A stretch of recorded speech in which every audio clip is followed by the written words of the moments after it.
완주 하수관고 정비사업 과정에서 점검업체가 지하 매설관로에 폐쇄회로 영상을 조작해서 납품한 것으로 드러나 부실 공사를 감추려 한 게 아니냐는 의혹이 일고 있습니다. 전북의 탄소산업 육성을 위해 발의한 탄소소재법이 입법화가 무산됐습니다. 전라북도의 책임론이 계두되고 있습니다.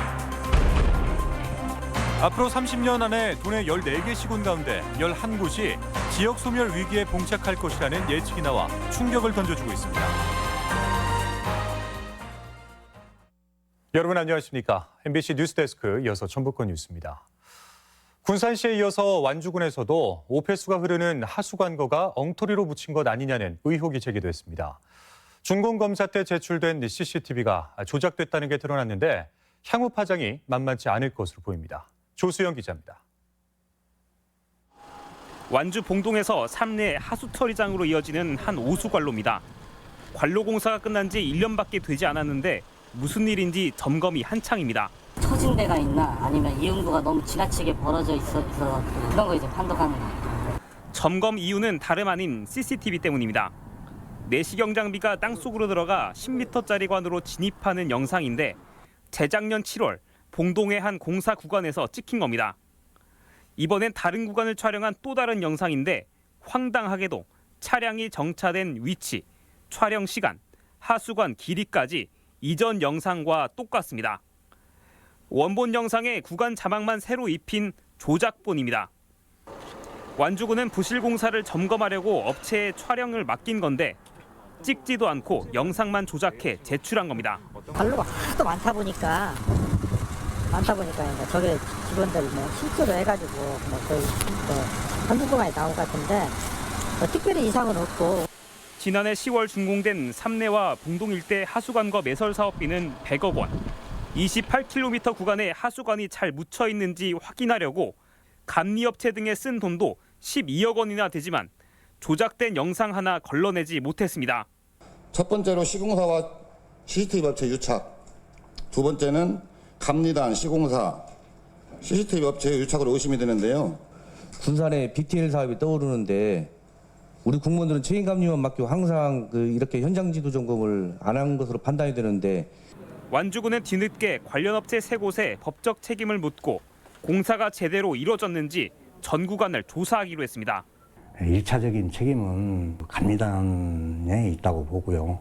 저희 군 같은 경우에는 감리단을 관리감독해야 할 의무가 있는데 인근 군산시 하수관거 사업이 10여 년 만에 엉터리 공사로 확인돼 재시공이 추진되는 가운데 완주 역시 부실 공사가 있었는지 여부에 관심이 집중되고 있습니다. MBC 뉴스 조세입니다.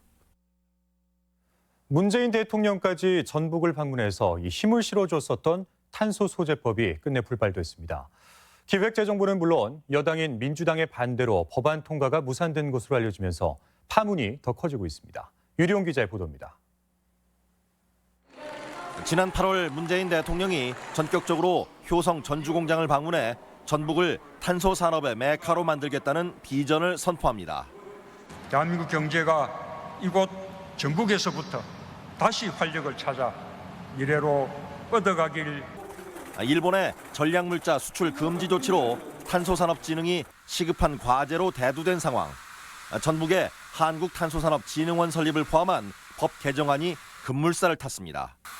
하지만 어제 열린 국회 법사위 법안심사 제2소위에서 다른 당도 아닌 여당인 민주당과 기획재정부의 반대로 무산된 겁니다. 높은 실망감을 감출 수가 없습니다. 특히 정부 여당이 협조적이지 못했다는 것에 대해서 큰 유감을 표합니다. 전라북도는 믿었던 도끼에 발등을 찍힌 것 아니냐며 법안 상정을 다시 추진하겠다지만 몇 달 남지 않은 20대 국회 통과는 사실상 물 건너간 셈입니다. 법안을 발의했던 바른미래당 정운천 의원도 납득하기 어렵다는 반응입니다. 바른미래당 그리고 보수 쪽 한국당은 다 설득을 시켰는데 여당이 그걸 받쳐줘야 되는데 이게 거꾸로 돼가지고 이게 참 안타까운 일 아니겠습니까? 현 국회 기획재정위원장이 익산 지역구인 이춘석 의원인데다 정부 의지도 분명했던 터라 전라북도는 곤혹스러운 상황입니다. 하지만 기존 연구원도 통폐합하는 마당에 신설은 낭비라는 기재부와 정부 여당인 민주당의 의중을 제대로 파악하지 못한 점에서는 책임론이 대두됩니다. 알지 못하셨나요? 통과될 줄 알았죠, 다요. 그렇게 알으셨고 이번에는 쉽게 될 거라고 생각을 했던 거고 우리도 그렇게 생각을 했던 거고.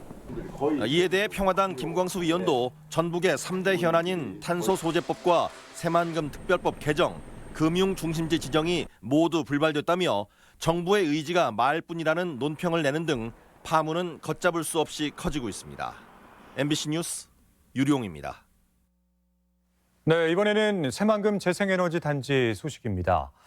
새만금 태양광 역시 지난해 대통령이 방문을 해서 힘을 실어준 사업으로 1년이 지난 오늘 김상조 청와대 정책실장이 이 새만금을 찾았는데 이마저도 우려가 제기되고 있습니다. 이 소식은 김하연 기자가 전하겠습니다. 새만금을 세계 최대 재생에너지 단지로 만들겠다는 대통령 선언 이후 1년 만에 김상조 청와대 정책실장과 성윤모 산업자원부 장관이 군산을 찾았습니다. 사업이 일정에 따라 잘 추진되는 것으로 안다며 정부 의지를 재확인했습니다.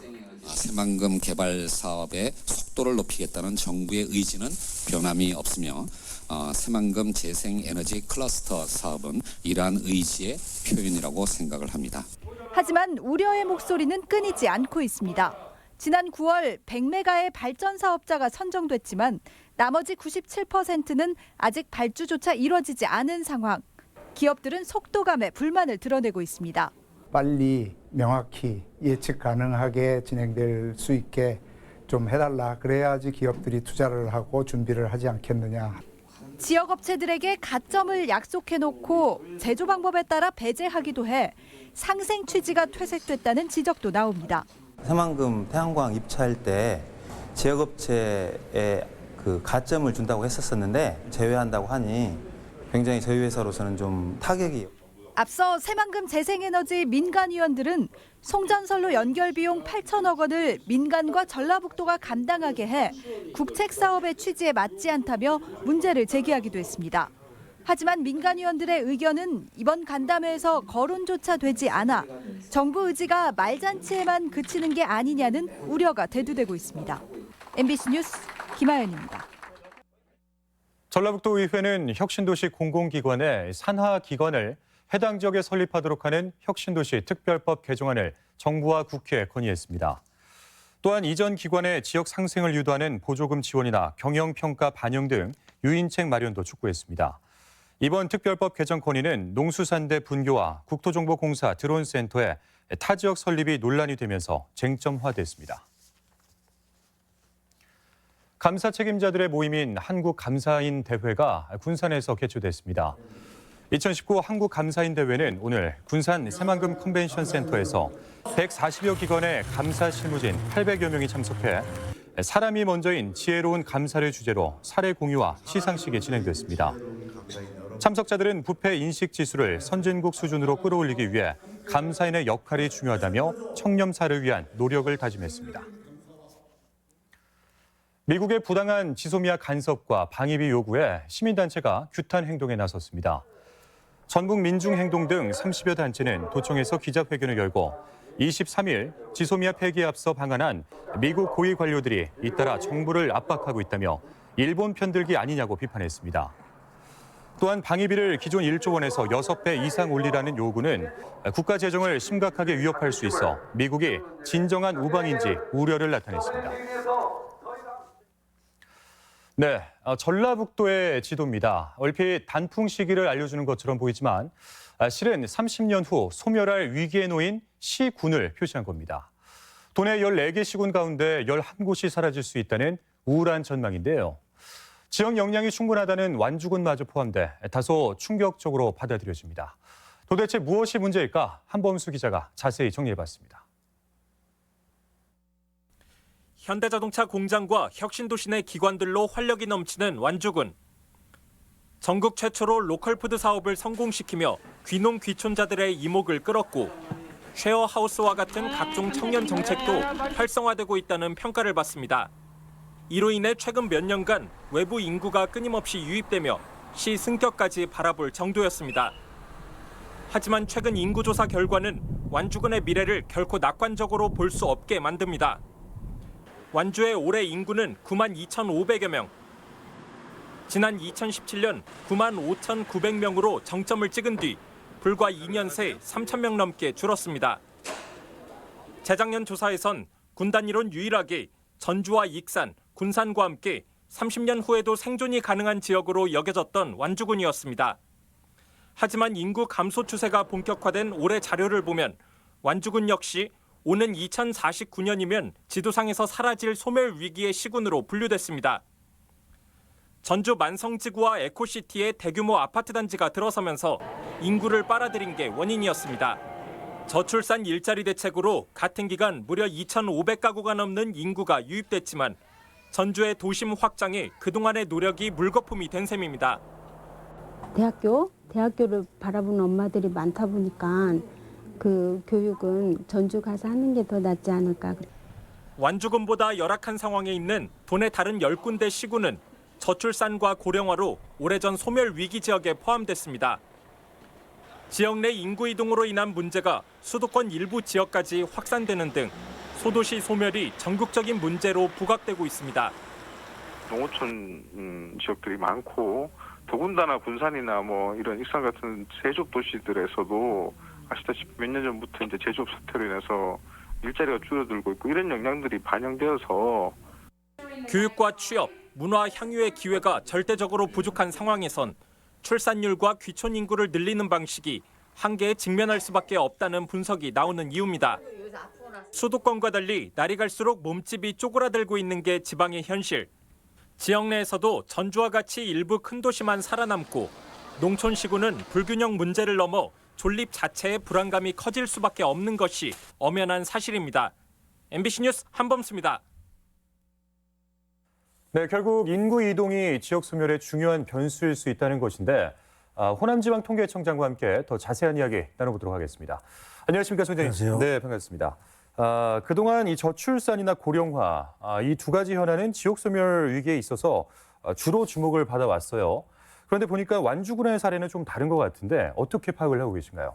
유출이 좀 많은 것 같은데요. 아마 그것은 전주권 아파트 신축에 따른 일시적인 현상이라 볼 수 있습니다. 그리고 또 다른 문제로 고령화 현상이 있을 수 있는데 사실 전라북도 같은 경우에는 농촌이 참 많잖아요. 네. 그렇기 때문에 말 그대로 전라북도는 특히 위기 상황이 아닌가 하는 생각이 듭니다. 맞습니다. 지금 통계청에서 발표한 자료에 따르면 2019년 전북 지역 65세 이상 인구율이 19.7%로 나타났습니다. 20% 이상을 초고령화 사회를 말합니다. 초고령화 사회. 네, 조금 있으면 2020년 이후에는 초고령화 사회에 전북 인구가 진입할 것 같습니다. 방금 말씀해 주신 것과 유사하게 이 고령화 지수라는 거를 이제 매년 발표하는 걸로 알고 있는데 도내 일부 지역을 보니까 청년 2명이 노인 1명을 부양해야 한다.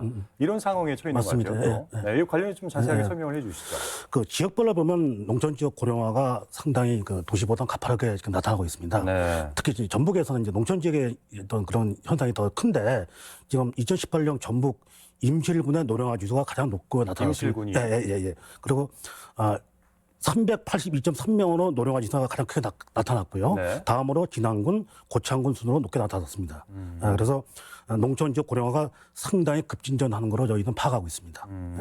근데 사정이 이렇게 된다면 청년층의 유출도 가속화하게 되는 그러니까 그렇습니다. 그야말로 어떤 악순환의 연결고리가 이어지는 것이 아닌가 하는 생각이 들어요. 네, 맞습니다. 네.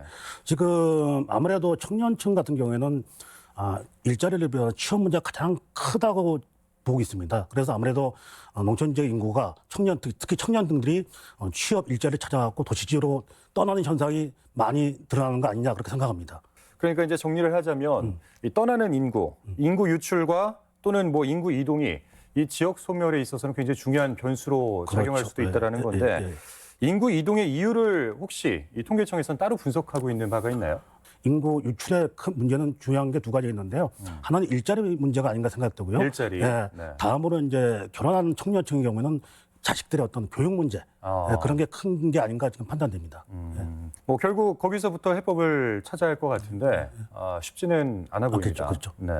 어떻게 뭐 판단하고 계신지. 앞으로 이제 이 상황은 중앙정부하고 지방자치단체 같이 공동으로 계속적으로 노력하고 고민해야 될 방향이 아닌가 싶습니다. 알겠습니다. 오늘 좋은 말씀 감사합니다. 고맙습니다. 철도 파업이 진행되는 가운데 논술고사를 앞둔 도내 수험생을 위한 수송 대책이 마련됩니다. 한국철도는 열차 파업으로 논술 응시생이 예약한 열차가 늦게 도착할 것으로 판단되면 KTX나 앞선 열차로 갈아탈 수 있도록 조치하겠다고 밝혔습니다. 또한 경찰과 협조해 도착역에서 수험생 수송을 돕고 도착이 지연되면 대학 측에 통보해 수험생 피해를 최소화하겠다는 계획입니다. 남원 대강면에 산업폐기물 소각장 설치를 두고 갈등이 본격화되고 있습니다. 전북권 뉴스였습니다.